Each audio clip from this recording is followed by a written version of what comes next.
please. Next slide, please.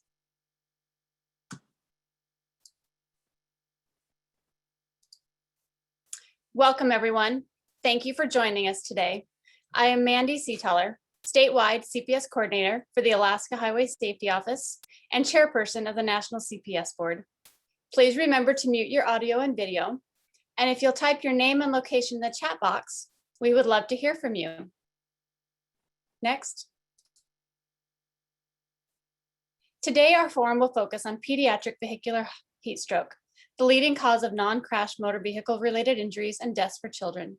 Since 1998, almost 900 children have died in the US from this preventable cause of death. On May 1st, HTSA led a collaborative effort to recognize Heat Stroke Awareness Day. Our speakers today will provide resources and information to help support increased awareness and understanding of this important topic. We hope you will share with the advocates in your state, territories, and regions so that we can all work together to eliminate this preventable cause of death for our children. Our speakers today include a parent advocate and representatives from HTSA, NoHeatStroke.org, National Safety Council, Safe Kids Worldwide, Kids and Car Safety, JPMA, and Goodbaby International. I will introduce our speakers throughout the meeting, and we will have time for Q&A at the end. Please be sure to type your questions in the chat box. We thank all of our speakers and attendees for joining us today. With that, let's get started. First, we have a very special guest speaker. Deona Bien is a parent and nurse who has offered to share her experience with us today. Please join me in welcoming Dee. Hi, everyone. My name is Deona Bien. I am a nurse. I am a director at a local hospital in Tucson, Arizona, and I wanted to share with you my story of advocacy for my daughter, Aslan Ryan. Next slide. This is my daughter, Aslan Ryan. A few short days after her first birthday in 2004, our day started out as a normal routine. That morning, Aslan was toddling through the kitchen, holding a book for her dad to read to her before they left for the sitter. I kissed her on her forehead as I went to work. Recently, my job had changed and I became a manager of another hospital, and I kissed her goodbye. My routine had changed from 2 to 3 days a week to 5 days a week at the sitter. About the time I was getting ready to leave my job for the day, I received a call from my husband telling me that Aslan's sitter had called an ambulance because she was having difficulty breathing. I quickly got in my car and drove across the island to Kapiolani Medical Center, and nothing prepared me for what I saw when I came into the emergency room. My child was in a trauma bay in the process of being intubated. Her temperature was 106, her blood sugar was 20, and all the labs and vitals that they were yelling out made me realize as a nurse the gravity of the situation that was before us. Once she was stabilized, she was admitted into the ICU department, and she was there as a result of being inadvertently left in a hot car for 50 minutes. Next slide. 2 days after her incident, Aslan succumbed to global brain damage from anoxia after being in a hot car for that long. Her injuries were so much more than she could ever overcome. The events of the tragedy that day were a result of Aslan's sitter having a new routine. She had been running errands in a backup car that she was not normally driving in. The car seat was rear facing, positioned directly behind the driver, increasing the ability for her to be forgotten.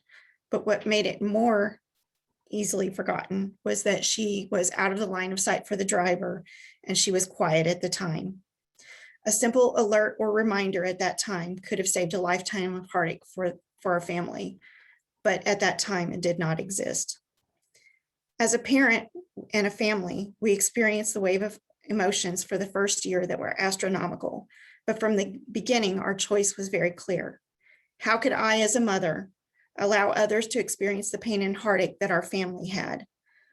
I could not idly sit by and grieve. I had to do something about it for other babies, including my own.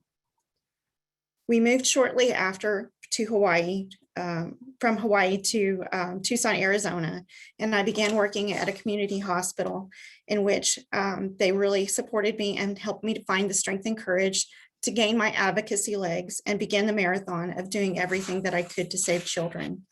They connected me with community partners because at that time, education was what others thought was the most important thing for us to do. But I also was able to connect with legislators because I felt compelled that legislation was needed to save other children. And legislation is also needed to help us put reminders in cars to protect other children. Next slide. In 2007, my journey led me back to Hawaii. I met with Governor Linda Lingle, who was the governor at the time, and her staff, and Representative Lee. I testified on behalf of the legislation for the state, and I was honored to be at the signing ceremony in 2008.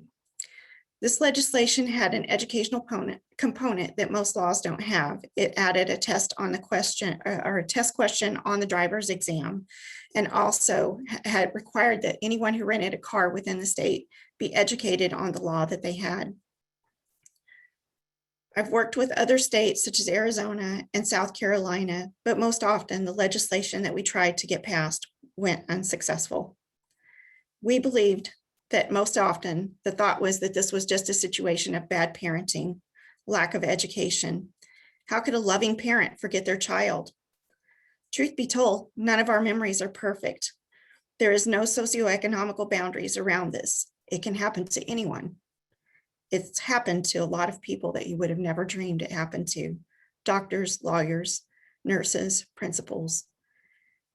We've all dealt with this in different ways. In some states where there were laws that did not have a law in place, some cities enacted ordinances, but that was not enough. Parents created workarounds. They put aftermarket products in their car, apps on their phone, reminders, old school tricks such as your shoe in the back seat of the car. But there was still work to do. Next slide. The Hot Cars Act is one that we're really trying to work towards. We long to create, as families, a safety mechanism for parents and caregivers. It's been 17 years. And we still have children dying every year as a result of being left in a hot car. Sadly, more families have joined this parents club that none of us ever wanted to be a part of. And every year, organizations such as Kids in Cars, with Jeanette Fennell and Amber Rollins at the helm, help connect us so that we can create a support mechanism for our families. We share our stories far and wide, and we long for the day that this will be something of the past. Our most current mission is the Hot Cars Act, to ensure that alerts and reminders are in all automobiles and that no family suffers in the way that we have without our children. We use a small fraction of the time that we would have used raising our children to fight for this cause. We can't stop and won't stop until this is something that is a past memory. I want to thank you guys for allowing me to share my story, and I thought I could get through it without crying, but unfortunately I could not. Thank you. Dee, as a parent, my heart goes out to you and your family. And we appreciate your courage to share your story with us today. Thank you. And we are truly, truly grateful for your ongoing advocacy efforts. Thank you.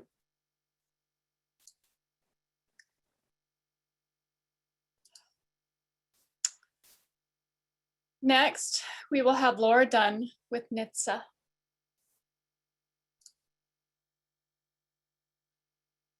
Good afternoon.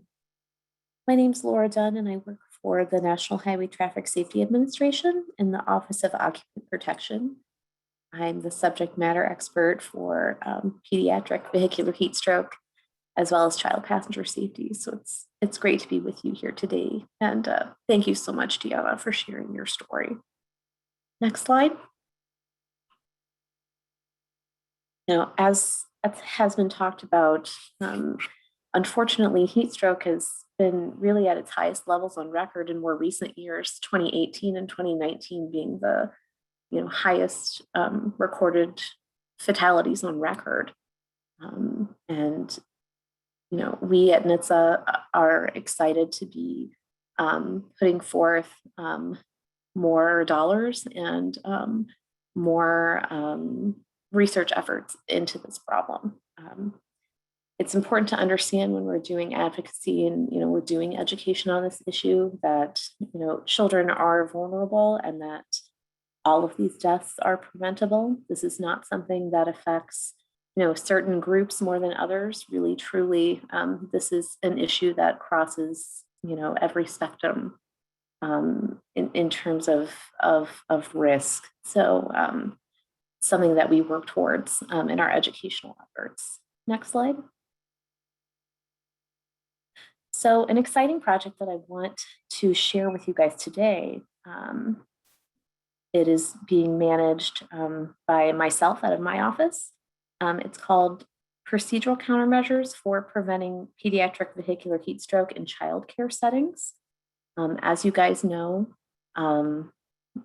the highest number of fatalities happen from children who are forgotten in a vehicle.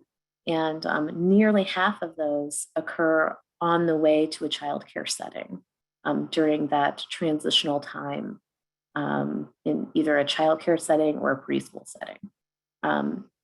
So through this project, which is being completed by Toxel, we have done some really extensive literature reviews and policy reviews.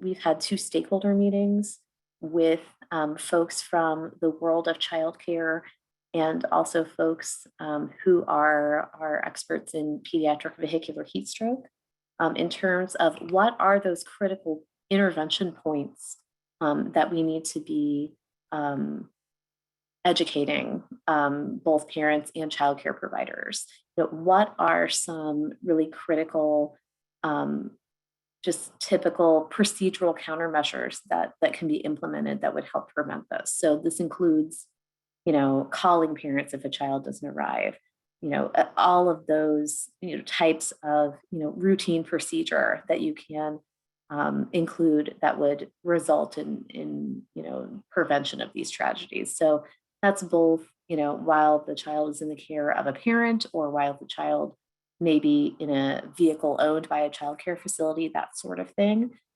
So it is expected to be done in September of 22, and a report will follow after that. So I'm excited about the progress of this project. And if you have any questions about it, please feel free to contact me. Next slide. Another thing that we have done at the agency is convene the Heat Stroke Partnership Working Group. And we convened that in 2019. And we are lucky to be joined by a large number of safety advocates, many of whom are on this call today and folks that are speaking, industry leaders, OEMs, first responders, employers, to really get the message of heat stroke prevention out to a wider audience than had been done in the past. This year we've really tried to focus on our engagement with retailers and other employers. And so we've had the opportunity to really form some partnerships with large retailers. And I hope that these efforts will be rolling out throughout the summer in those locations. So we have a large number of partner assets that can be found on the CPS board website, and the link is below. HTSA has a large number of heat stroke assets on traficsafetymarketing.gov. Next slide. And you will find it under child safety and heat stroke prevention. We have new this year, a heat stroke prevention checklist, which is just a simple list of activities that your organization could do to really get engaged on this issue. We have sample scripts, we have sample video direction scripts, we have refreshed social media right now. Actually, next week, we're going to start filming a new digital video about heat stroke, which you'll see later this summer. So all of those things are available at Traffic Safety Marketing. Next. And that's all I have today. But if you have any questions about our heat stroke efforts, I'd be more than happy to share that with you. So thank you. Thank you, Laura. And thank you for your message that all hot car deaths are preventable. It really does give us some hope. And thank you for sharing those prevention resources. I particularly love traffic safety marketing. It's kind of my go-to for resources all the time. So thank you very much. Next is Elizabeth Nilsson, also with HTSA. She could not be with us in person today, but she provided this presentation.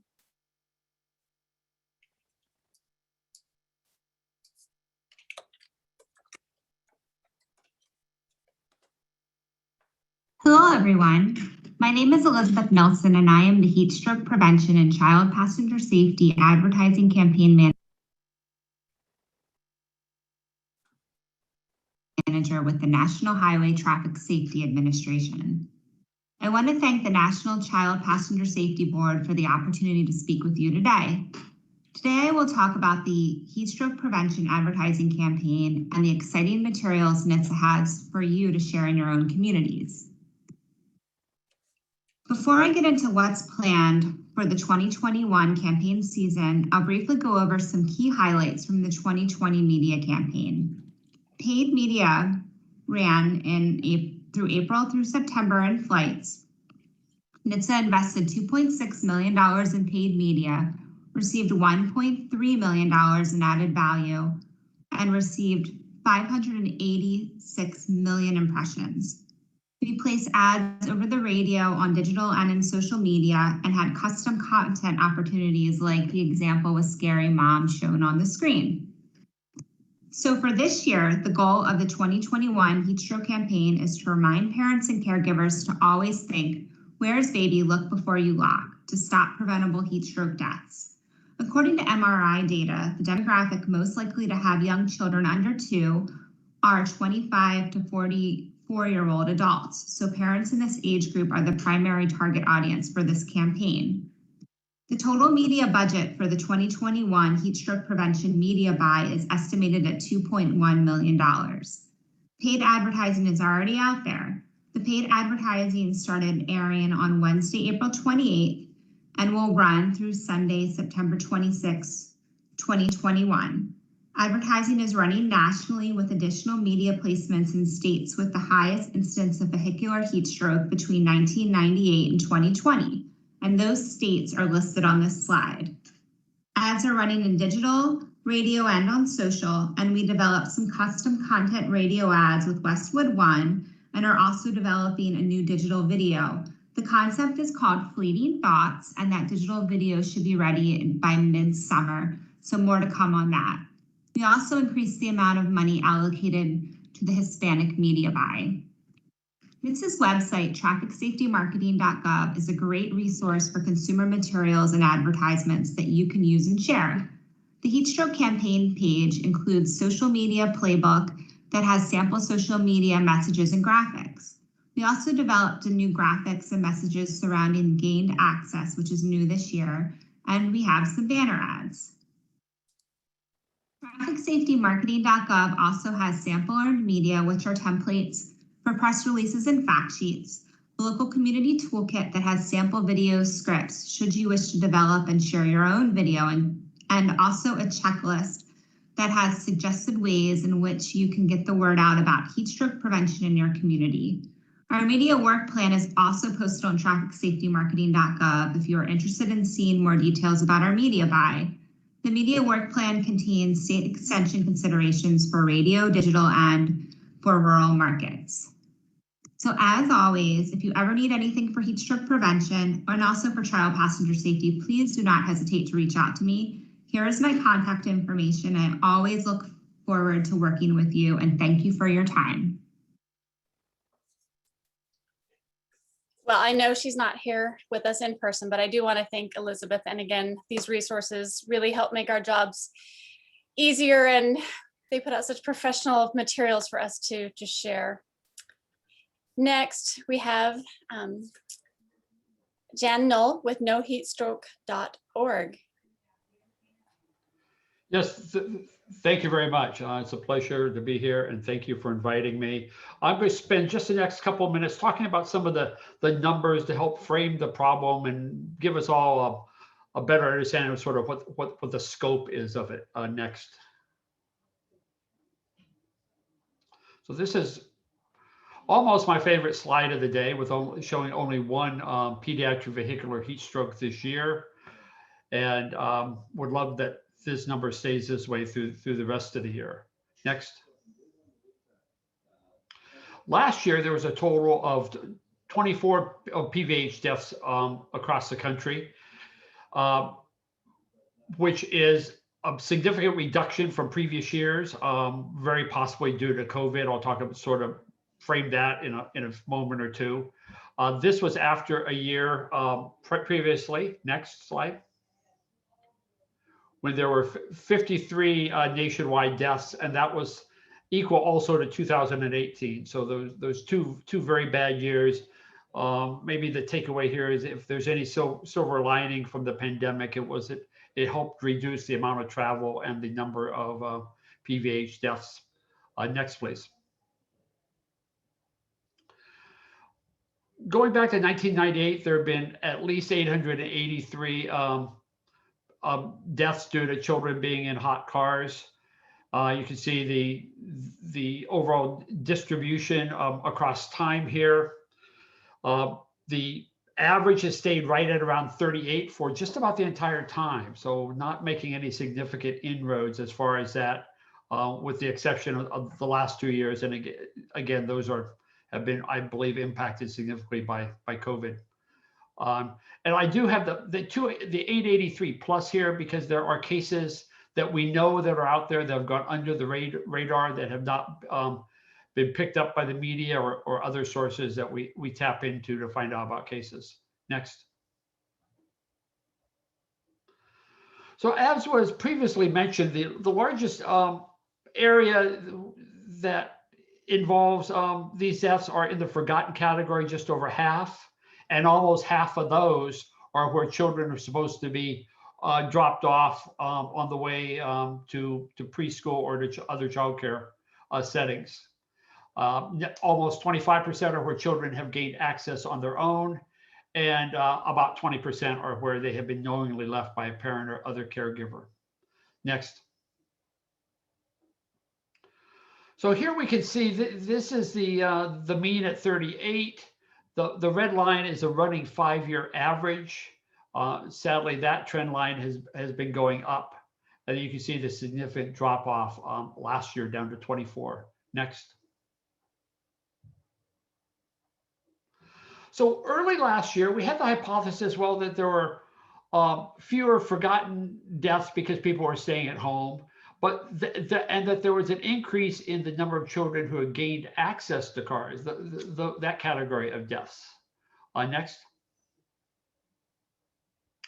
And here we can see that just breaking out the forgotten category, we ended up with a reduction of 62% of the cases. That certainly went along with the early hypothesis. Next. But in the gained access category, we actually ended up very close to what the overall mean had been, of about 10 deaths per year. I think we had 9, and so showing that, even though children were at home more, that this category did not increase. Next, please. And as Dee and others have mentioned, it can happen to anyone. This is just a partial list of some of the categories throughout the entire socioeconomic spectrum, throughout the entire educated spectrum. It can happen to anyone. A huge takeaway. Next. It also is more likely to happen toward the end of the week. And this is driven largely by the forgotten category of deaths. And, hypothesis here is that people have more on their plate at the end of the week. They're tired. And so we see this significant ramp up as we get toward Thursday and Friday. Next. even on an 80-degree day, we can get to temperatures that can be fatal in a very short period of time. And we have recorded deaths of children in hot cars on days that are under 70 degrees. So it does not have to be a blazing hot day someplace in the South for these incidents to tragically happen. Next. So a few quick safety takeaways. Never leave a child in a car, not even for a minute. And tracking cases, I see children abducted as cars are stolen in people's driveways or outside convenience stores, and as well as heat stroke deaths. If you see a child unattended in a vehicle, call 911. Many states now have Good Samaritan laws that relieve people of criminal and civil liability if they break into a car to rescue a child.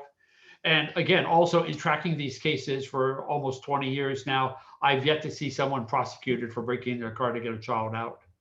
If a child is missing, check the pool first and then any vehicles. These are the places where the greatest harm, the shortest amount of time can come to a child. Next. This was from the Texas Department of Protective and Regulatory Services back, probably 15 years ago. I think it's still probably one of the most poignant memes that I have seen on the topic. Next. And here's how to reach me. All this data and lots more about the topic are at noheatstroke.org, and or you can reach out to me directly if you have any questions. Thank you for the board for inviting me today. Jan, thank you for being with us today. We appreciate it. And, thank you for the reminder that this can happen to anyone. We should all be vigilant. Next, we'll hear from Amy Artuso with the National Safety Council. Thanks, Mandy. Hi, everyone. I'm Amy Artuso, a Senior Program Manager with the National Safety Council, or NSC, and I'd like to thank all of you for your time today, and I also want to thank the National Child Passenger Safety Board for hosting this educational and collaborative webinar. Next slide, please. In partnership with Jan Null, a few years ago, NSC released a report summarizing the issue of pediatric vehicular heat stroke and unattended child laws throughout the U.S. This report includes information about vehicle heating dynamics, the 3 primary circumstances leading to this preventable cause of death, as well as a quick reference chart where you can see if your state has an unattended child law or a Good Samaritan law that specifically addresses unattended children in vehicles. You can also review the components included in each law because they do vary quite a bit from state to state. This report provides recommendations and a call to action for lawmakers, parents and caregivers, and the general public. Next slide, please. As a next step following that report, NSC released a free online training to educate the general public about children in hot cars. This training takes about 10 to 15 minutes to complete and offers a certificate of completion at the end. And I'm always proud to share that the development of this training was funded by the employees of the National Safety Council through their dedication to eliminating preventable deaths. It is also now available in Spanish. Next slide, please. The training reviews why cars heat up, how children die in hot cars, and what we all can do to prevent further deaths. There are also resources that you can download and share. This training and related materials are found at nsc.org/hotcars and cpsboard.org/heatstroke. I encourage you to share these resources with the safety advocates you work with so that they can share it with parents and caregivers and individuals transporting children, including school bus drivers, Head Start educators, grandparents, babysitters, and childcare providers. This information is also important for individuals that do not have children of their own. Remember those 3 primary circumstances that were highlighted in the data?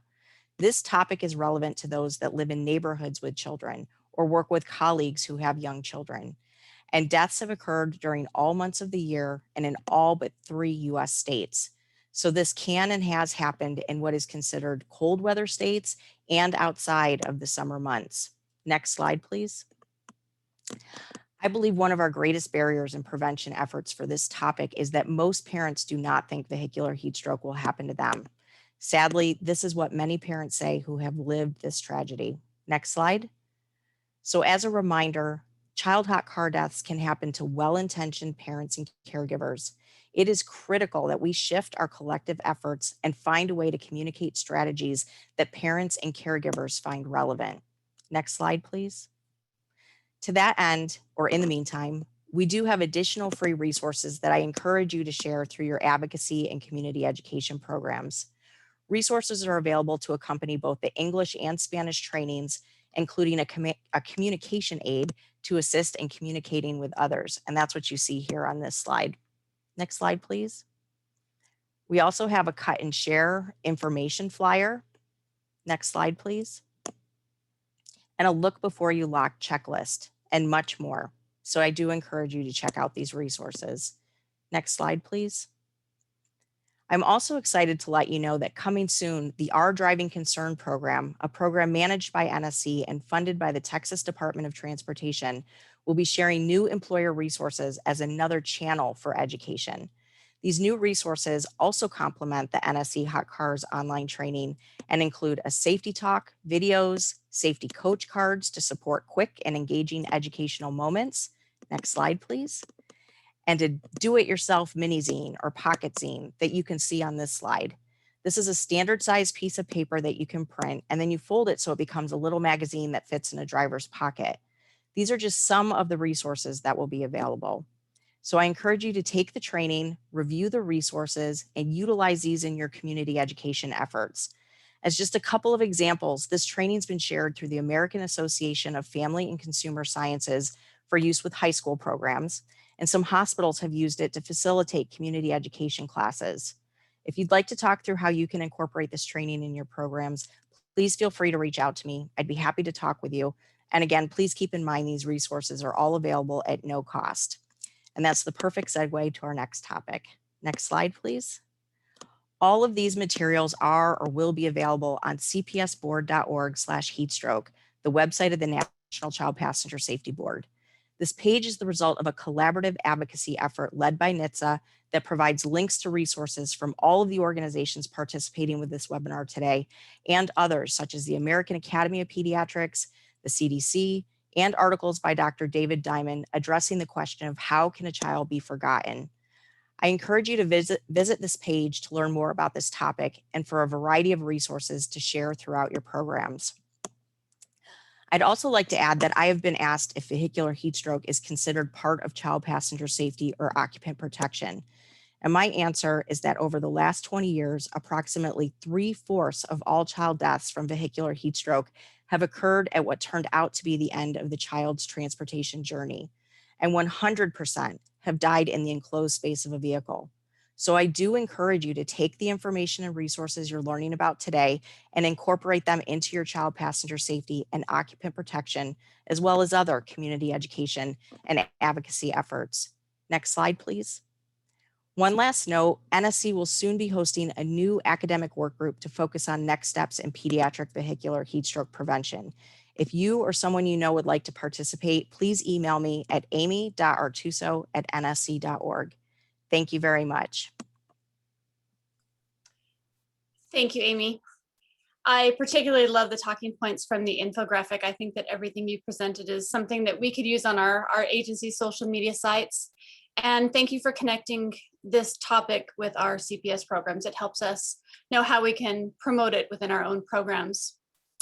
Next, we would like to welcome Beth Warren with Safe Kids Worldwide. Good afternoon, everyone. Thank you, Mandy. I am Beth Warren, who is the certification advisor for Safe Kids Worldwide. I'm part of our road safety team. And today I'd like to show you some of the resources we also have available that are downloadable on our website. Next slide, please. So when you look at this slide, you see various samples of different things that are available. Our tip sheet and posters are available in both English and Spanish.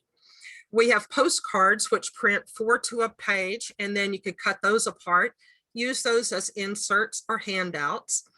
And then we have the infographic that covers the ACT that we use with Safe Kids: avoid heat stroke, create reminders, and take action.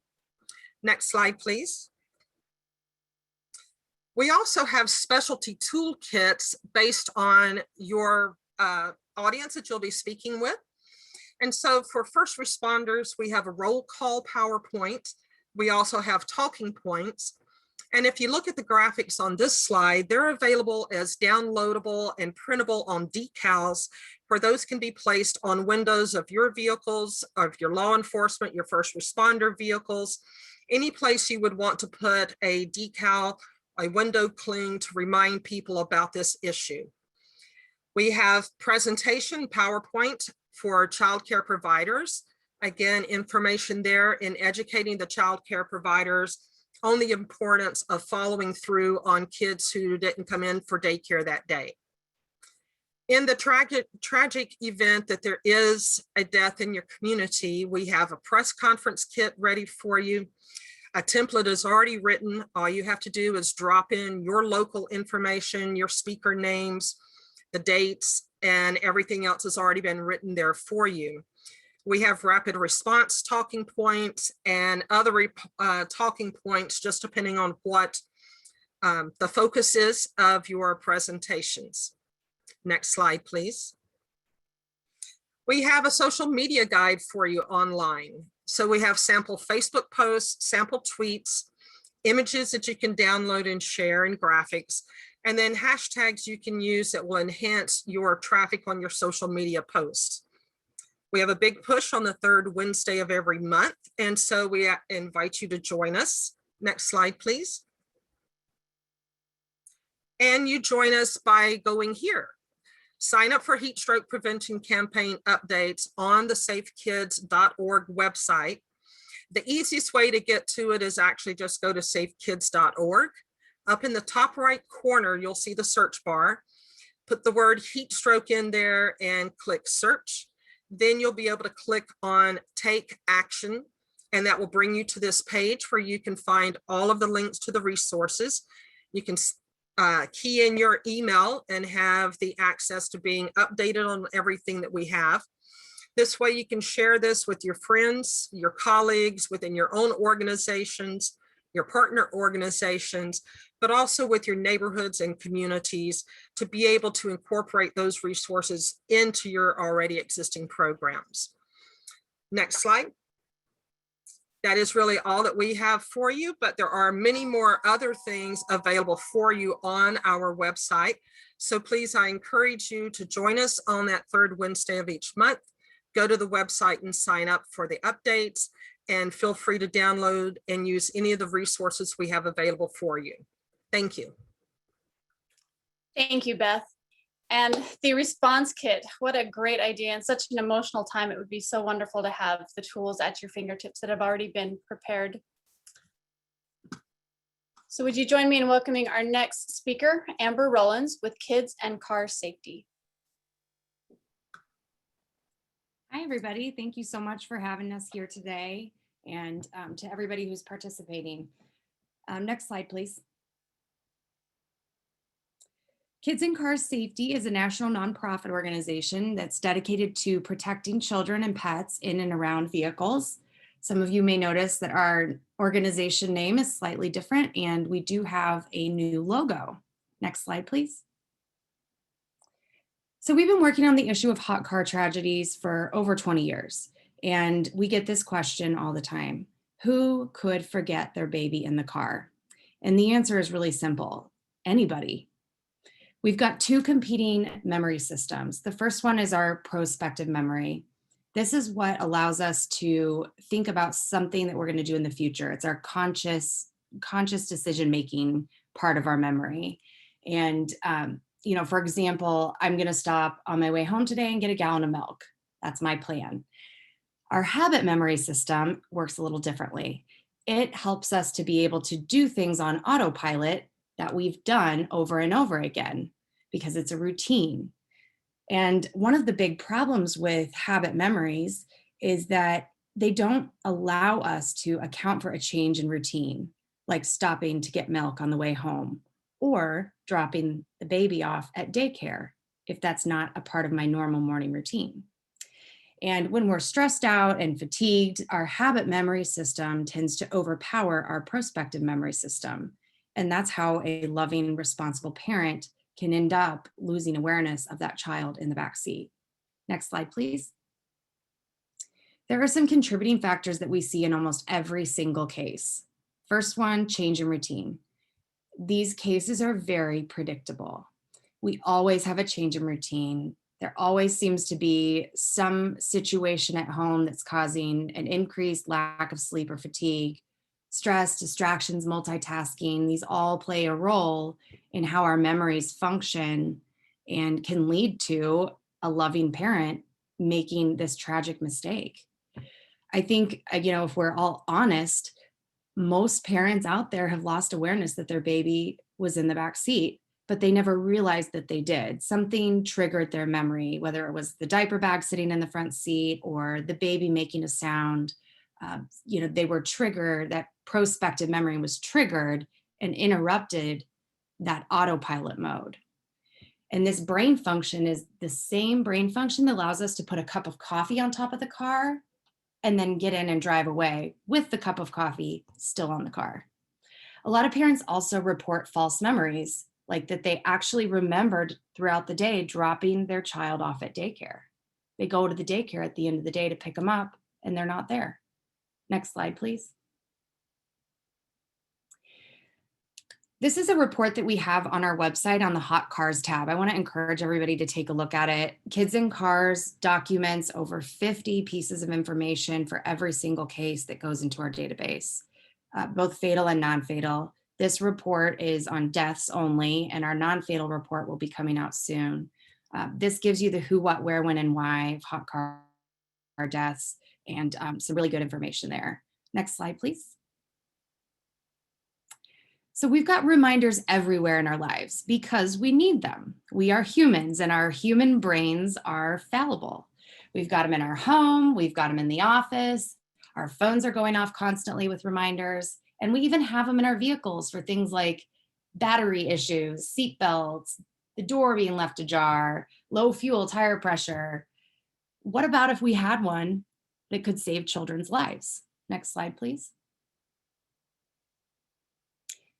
And that's what we're working on. We want to design away the danger. We want the car to be able to tell us that baby's in there, even if mom and dad don't know. Next slide, please. So we've introduced the Hot Cars Act earlier this month. This is a federal bill that would require a safety standard for technology that could detect a child inside the vehicle and then notify the driver or others that that child was in there. This technology exists, it's available, it's affordable, and it uses many different types of sensing systems. Right now, Hyundai and Kia are the only two automakers that have detection systems in their vehicles. The bill also requires the study of aftermarket technology. Next slide, please. Excuse me. So really quickly, I wish we had more time to talk about this slide. This is also available on our website, but this is really important stuff. There's two different types of technology out there. One is the occupant detection, like we just talked about. It can detect the presence of a living, breathing being inside the vehicle. The other is what we call door sequencing technology. It's a basic reminder alert to check the back seat. And the way that it works is if you open the back door before you drive somewhere, your car assumes that you've put something in the back seat, and it's going to remind you to check the seat when you turn the back seat when you turn the car off. There's a few problems with this. It's a great step in the right direction. The auto industry has issued a voluntary agreement. Automakers like GM and Nilsson, they're adding this door sequencing technology to their vehicles, but it's not enough. We've got 26% of children who die in hot cars that get into vehicles on their own. This technology would not protect those children. It also would give a lot of false alarms to parents, which is very dangerous because if you hear it all the time, you kind of tend to tune it out. And then there's a lot of common scenarios where you wouldn't get the reminder when you need it. Like if you stopped at the gas station and didn't open the back door. Excuse me. You wouldn't get the reminder when you get to your final destination. And then also a safety standard versus a voluntary agreement. A voluntary agreement is not enforceable. A safety standard is. A safety standard guarantees effectiveness and reliability. A voluntary agreement does not. I apologize. Allergies are killing me. We also want to talk about, again, back to the kids that get on our own. We need the Hot Cars Act to pass to protect them.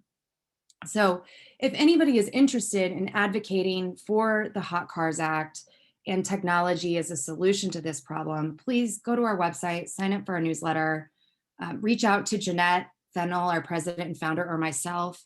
We would love to work with you. We are looking for co-sponsors right now. On our website, we've got sample letters of support, fact sheets, all of the resources you need to be an effective advocate. So we really hope that you guys will join us. Next slide, please. Thank you so much. Thank you, Amber. And I think we can all relate to not only the allergies, but the contributing factor list. You know, it really relates to all of us. And I think that the occupant detection reminder can give us all hope. I'd like to welcome our next guest speaker, Joe Colella from JPMA. Good afternoon. Thank you, Mandy. And actually, special thanks to you, Dee. Your brave sharing of your story and yourself really makes a difference, and really appreciate that. I'm Joe Colella. I'm Director of Child Passenger Safety for the JPMA. Some of you know me in other roles. I've been a CPS advocate for 27 years, and I've worked in most of the states that are represented. Just next slide, please. Thank you. Real quick, just in case you're not familiar with JPMA, it's the Juvenile Products Manufacturers Association. It's a trade organization that represents 95% of the prenatal to preschool industry, and most of the car seat manufacturers are members. Really, we act as the voice of the industry on quality and safety.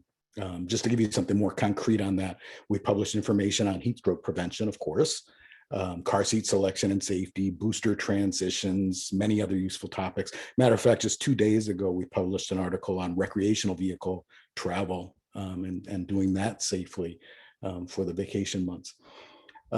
We also represent car seat manufacturers for regulations and for state legislation initiatives, and get involved with other projects like automated vehicles and media messaging. But that's not what you came here to hear about. So next slide, please. And I kept all the meaty stuff on one slide. For heat stroke, we've got several different areas that we're involved with. One is educational efforts. We've been a member of the heat stroke partnership that Laura mentioned to us for the full period that it's been around. We're also we've also participated on some of the roundtable discussions, both with NHTSA and with Safe Kids, and now with the CPS board. Multiple efforts with partners in this session, people who are in this session right now, and news releases, a lot of social media for consumers. We have, I'll give you a link to it at the bottom of the page, but we have a fireside chat video to help parents understand and prioritize heat stroke prevention. If you want another 5 minutes with me. Our manufacturer members also share our materials to complement their own efforts. And we've got a lot more collaborative efforts in social media planned. We began in late April this year, and we're going to continue throughout the warm season at a minimum. And we will also be the video that I have a link to on the screen will be refreshed over the summer, just updated. The second area I want to talk about is technological solutions. Many people ask JPMA about technological solutions and if they're worthwhile. I can tell you that I'm really excited about some of the new products that JPMA members continue to introduce. Alert technologies that are incorporated into some child restraints or sold as add-on products, remind caregivers who might otherwise be stuck in their habit memory that Amber mentioned, and unknowingly leave the child behind. Some of the car seat brands, and we're going to hear more about that from Sarah in a minute. Some of the car seat brands are using innovative systems to identify that children are present and to alert drivers. The amount of testing, I know Sarah's going to talk to us about it, but I just got to weigh in on this. The amount of testing and retesting and ongoing improvement that these manufacturers are doing is incredible. It's very impressive. Also, part of that is overcoming compatibility challenges with Bluetooth and iOS and Android systems, which they've done a phenomenal job of it. Reliability is clearly very important to these manufacturers and to us as JPMA and to families. We're also seeing add-on products that work with other devices, products that take various forms and use different technological approaches. Some of these products have been tested extensively for reliability. The difficult part is currently there are no government regulations or voluntary industry standards or impartial assessment tools to assess the reliability of these devices. So the manufacturers are on their own to do it. They're doing a great job of it, but there's not something to measure it against. And just to contrast that for car seats and the car seat safety, we discuss and improve the stringent child restraint system regulations regularly, but here we don't have that regulatory system or even a voluntary system yet. Just to keep it in mind, standards like these help to assure the repeatability and reproducibility of test results in the real world, so that we know that the products are reliable. It's exciting to see some of the new NHTSA research on the topic. They highlighted some at Lifesavers that's going to be published soon, and hopefully those efforts are going to lead to impartial performance metrics as new applications of this technology continue to emerge. Some of the new technologies are still being developed and produced and being launched regularly. If you do a quick Google search of heatstroke prevention patents, you'll see dozens of them come up, maybe even hundreds. But until there's fail-proof technology like these, until that's implemented on a wide scale, education is still a crucial part of everything we do. And that's why I'm so glad to be here today. Now, we JPMA believe that the long-term solution, just like Amber told us about, is vehicle sensors and warning technologies. JPMA believes that the most universal way to avert the tragedies is to equip every single passenger vehicle with a reminder system and a detection system. It's going to take time, but we have to start somewhere. And every day that we delay that is a day that we don't have it. We don't have it in place. So we strongly support the recently reintroduced Hot Cars Act as the most complete solution, because it detects the presence of vulnerable adults or children or pets, in whether the car is on or not. People that get into the car on their own or are left in the car, so we know somebody is there.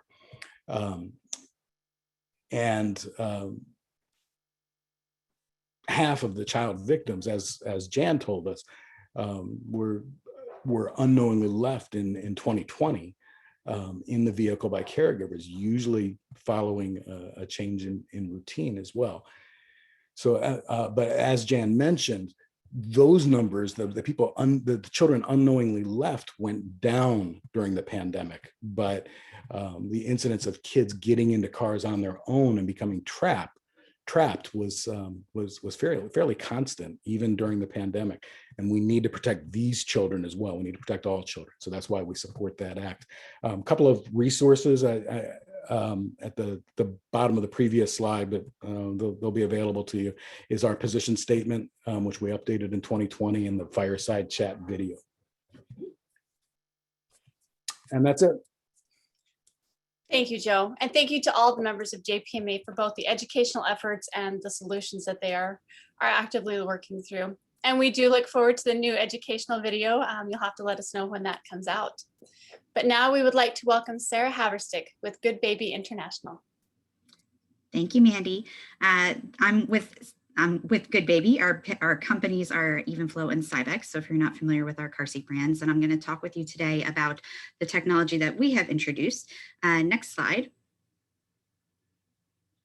But I wanted to start with just a highlight, and Joe mentioned this in the number of patents that are available. It's really interesting that this topic in particular has really elicited this very strong entrepreneurial response. Some really smart and creative people really want to make a difference and want to do something. And one of these is this 10-year-old boy. His name is Bishop Curry from Texas. Next slide. He is only 10, but he was moved by a few child deaths that happened in his area a few years back. And just so happens his dad works for Toyota.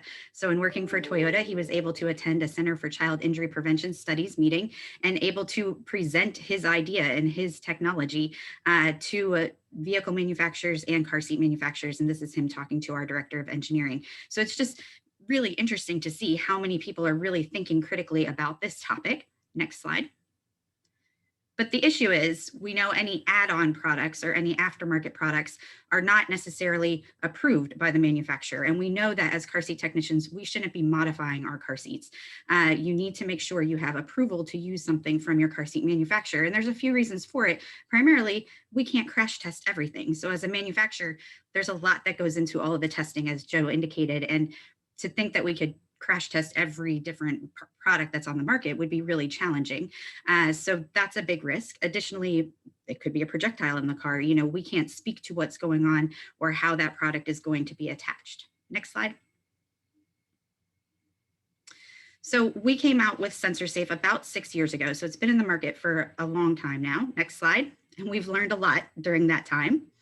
We did not create this technology. So this is something that came from one of those really smart entrepreneurial folks who really wanted to do something about this. So we were approached by a design firm, and we've been approached by a lot of them. As Joe said, there's a lot of patents out there for this, but we really liked this one in particular because it's a simple design without a complicated user interface.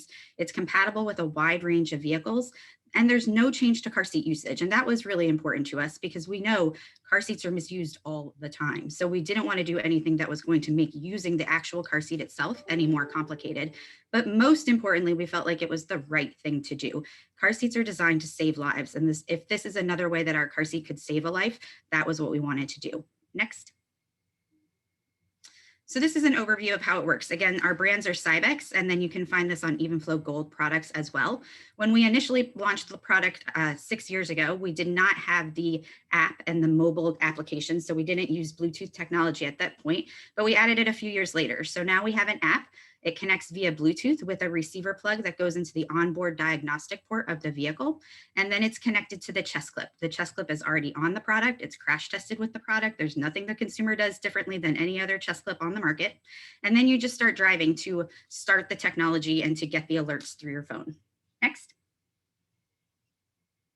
This is an example of what some of those apps or what some of the screens look like inside the app. You create an account. We obviously hope that the consumer is going to enable those critical alerts so that they can be notified if a child is left behind or if they unbuckle their chest clip while driving. And then the app walks them through the whole process. So it tells them how to connect the receiver plug, etc. Next. The cool thing about having an app is it's something that we can constantly update. So we add access to the manuals and the FAQs, and we can give additional resources to those caregivers, and they can add family members as emergency contacts. So if they did get a child left behind alert and they ignored it or they broke Bluetooth connection with their vehicle and the vehicle still thinks that, or the app still thinks that the child is in the vehicle, next slide, they're going to get the emergency notification sent to their emergency caregivers, and it will come with the last known GPS location of the vehicle. So this is an example of what some of those alerts will look like. So it's just an additional layer of protection. Next. And exciting news on this front, Sensor Safe 3.0 will be launching later this year. So I'll start talking with the technicians across the country this summer about it. You'll start seeing it on product in summer, fall of this year. The big thing here is we took away that vehicle piece. So the vehicle component meant that we were only compatible with 2008 or newer model year vehicles. Now we're going to a solely Bluetooth connection. So you'll have the app and you'll have the chest clip, and it's only Bluetooth connected, which means we're compatible with any vehicle. We've learned a lot in the last 6 years, and we learned a lot working with the consumers using this product in the last 6 years. So it's cool that we can make these changes. We think this is one that's going to make this a lot easier for consumers to use and really simplify the process. And then we're talking about some new education updates that I'm really excited about from the advocacy front, where we can actually be sending notifications to the consumer about other child passenger safety related topics and help them understand how to properly use their product. Next. That's my contact info. Thank you for having me. Sarah, thank you. I know you squeezed in there at the very last couple of minutes, but I think today's presentation has moved us all to do more and to do what we can to prevent hot car deaths. Thank you to Goodbaby for these innovative efforts. It's pretty exciting to see what is happening. All of our speakers have included their information in the chat box. If not, you can reach out to us. I'm sure that they would love to chat with you.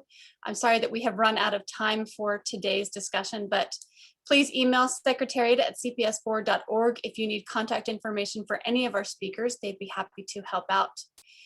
We would like to invite you to our next CPS Forum meeting, and that is going to be held on June 23rd, 2021, 2 p.m. Eastern Standard Time. Again, please send us your questions. I'm sorry we ran out of time today, but thank you for being here today and have a wonderful day. Please end the recording.